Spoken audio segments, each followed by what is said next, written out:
I didn't mean to call her a Smurf. Really. Just slipped out. Standing there, hands shackled, sweating under the blinding crystal lights of the throne hall of Xyrentha Prime, I realized just how deep I'd messed up. Surrounding me were towering alien guards, clad in armor that shimmered like obsidian ice.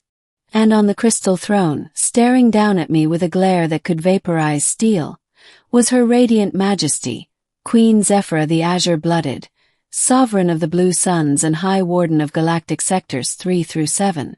Also known, in my moment of panic-induced stupidity, as a Smurf. It all started 3 standard days ago. The beginning, a translator glitch and too much mouth. I was just a simple human linguist, hired to serve as a translator aboard the diplomatic cruiser Harmony's Edge. Earth had finally been granted observer status in the Galactic Unity Council, and the Terran government wanted someone on board who could translate untranslatable insults. That someone, me.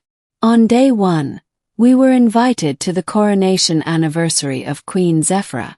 Her race, the Xyrelians, were a proud ancient people, skin the color of cobalt, hair like silver thread, and eyes glowing faintly violet.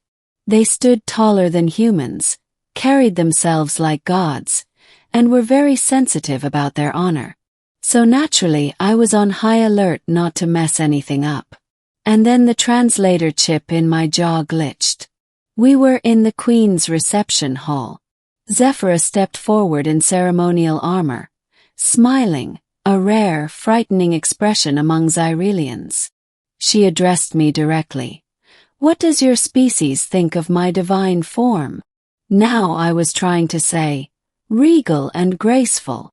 The chip, however, glitched just as I blinked, and the words that tumbled out instead were, "Like a blue Smurf." Silence. Deafening. Interstellar. Then gasp. Then weapons drawn. And finally, her command in flawless galactic standard. "This human has committed royal blasphemy. He shall be executed at dawn." The middle. Dungeons, despair, and a plot to escape. So, I ended up in a cell carved into the underside of the Queen's glacier castle. The walls shimmered like frozen fire, and a ring around my neck cancelled out all tech-based communications. My only companion was a 3-eyed cellmate named Grok, a trader who'd apparently tried to sell the Queen a fake star map. "Smurf." Grok wheezed between coughs. "You called her a Smurf." "I didn't mean to. It was the chip. Glitched. She's gonna gut you with a cryo dagger." "Thank you for the encouragement." I paced for hours, replaying every choice I'd made that led me here. Why hadn't I just nodded and smiled? Why hadn't I just said thank you? Why did Earth even send me when diplomacy clearly wasn't in my DNA? But then a shadow appeared by the cell gate. A tall Xyrelian with fewer ceremonial tattoos than the guards. She was younger, less severe. She slid something beneath the door. A data crystal. "What is this?" I whispered. She didn't respond, only murmured, "You still have a chance. But you must reach the Queen again before dawn." When she vanished, I turned to Grok. "Who was that?" "That's Princess Thela, Xephyra's youngest sister. She wants to help me." Grok grinned. "Or use you to embarrass her sister. Either way, you're still alive." We cracked the crystal open. It contained schematics, a map of the castle tunnels, and a detailed route to the Queen's meditation chamber. Not the throne room. The personal chamber, where no guards would be posted. Risky. Absolutely.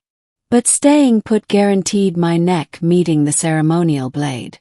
So with Grok's help and a smuggled circuit chip he'd hidden in his gill sack, don't ask, we overrode the magnetic lock, scrambled the surveillance orbs, and slipped into the icy labyrinth. The climax. Face to face with the Blue Fury. Navigating those corridors felt like sneaking through the dreams of a glacier. The architecture was alive, whispering alien phrases and humming with psionic energy. Every breath I took frosted in the air. I wasn't even sure if I'd survive the cold, let alone the Queen's wrath. But then I reached the chamber. It was shaped like a lotus, curving petals of ice and light, floating in zero gravity. Queen Xephyra hovered at the center in a meditative trance, tendrils of energy flowing from her fingertips into glowing nodes around her. I stepped in and instantly felt pressure in my skull. She opened her eyes. "You escaped execution. To insult me again?" "No." I threw up my hands. "No more insults, I swear. I came to explain." Her eyes narrowed. "Speak carefully." I swallowed. "Back on Earth, Smurfs are fictional creatures. Yes, they're small and blue, but they're peaceful, loyal, family-oriented." I didn't mean it as an insult. "You called your queen fictional." "No, called you familiar. Because you reminded me of something comforting, something good." The chip glitched. "Please, Xephyra, I mean your radiance, I respect you. I admire your people. I don't want to die because my tech had a bad day." Silence. A long, agonizing silence. Then she descended, eyes never leaving mine. I couldn't breathe. Couldn't move. "Your words carry desperation," she said finally. "But perhaps truth as well." And blinked. "Wait. You believe me."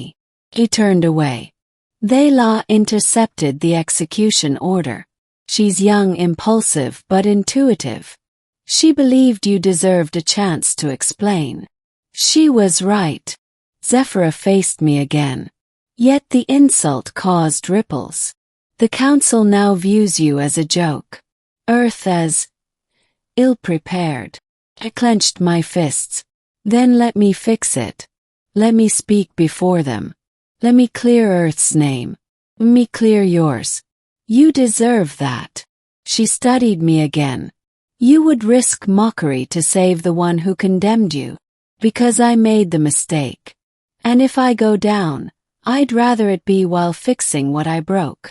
For the first time her lips curled, not into a smile exactly, but something less than death. "Then you will live," she said. "And you will speak. Tomorrow." The ending. From laughter to legacy. The Grand Assembly Chamber of the Unity Council was a sea of color, species, and suspicion. Word had spread. The human who called a queen a Smurf would now address the galaxy. As I stood at the podium, I could feel trillions watching through holofeeds. I saw mockery in some eyes, curiosity in others.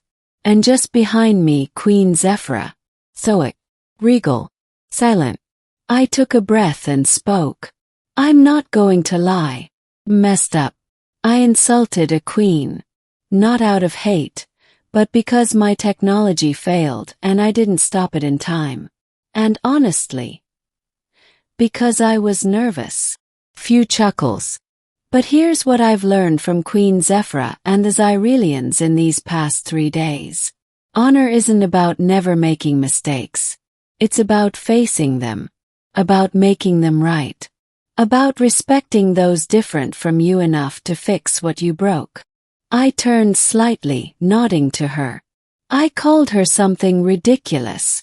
And yet, she gave me the chance to apologize. To learn. That's leadership.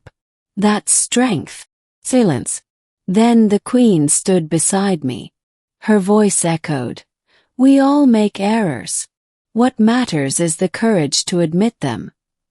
And the wisdom to grow." Slowly, the chamber rose in ovation. Epilogue. Smurf diplomacy and the Queen's wry smile. Weeks passed.